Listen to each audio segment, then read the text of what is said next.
Ayan, sa pagputol, itutupi lang natin ng ganyan. Pagtatapatin natin yung mga dugtungan ng tahi mula sa baba, ipantay natin hanggang dito sa taas. Sa pagkuha ng sukat, yung gustong haba, kagaya nito gagawin short, dito tayong magsusukat. Mula dito, ito yung dugtungan sa gilid, na nasa gitna na ngayon. Diyan yung sukatin natin hanggang sa haba.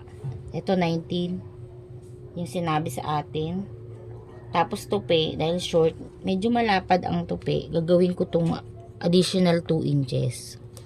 Ayan. Kasi pag sa baba, kahit mga 1.5 lang, kung pantalon. Ito short, ginawa kong 2. Guhitan lang natin yung nilagay nating allowance, pantay. Tapos gupit. Hindi na tayo magugupit. Ayan, ngayon, tatahiin naman natin siya. Sa ganito guys, pag makapal, kagaya nito, iniingatan ko si makina ko kaya gusto ko, huwag masyadong makapal. Magmamarking ako dito sa 1 inch. Then, sa another 1 inch. Kasi 2 inch yung nilagay natin. Tapos, gugupitan ko lang to. Itong sa 2 inch, tatanggalin natin to. Yan. O kaya, pwede rin idiretso na yan. Ganun din dito sa kabila. Lahat ng ano na yan, gugupitin natin. Para hindi siya makapal. Lalo pag mga maong makapal. Ayan, ginaganyan ko siya. Ang start ng tahi natin, doon sa gitna. Eting gilid eting gitna. Unang tupi, doon sa 1 inch, then doble. Dalawang 1 inch ang tupi.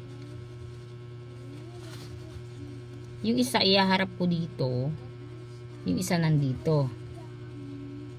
Ayan. Para hindi siya magpatong.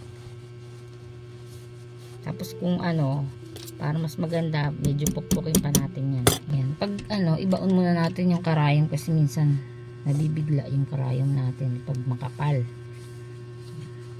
Saka natin pasadahan. Tapos i-ready na natin tong kabila. Ayan, ganyan lang. Then, ganyan din ang gawin natin sa kabila.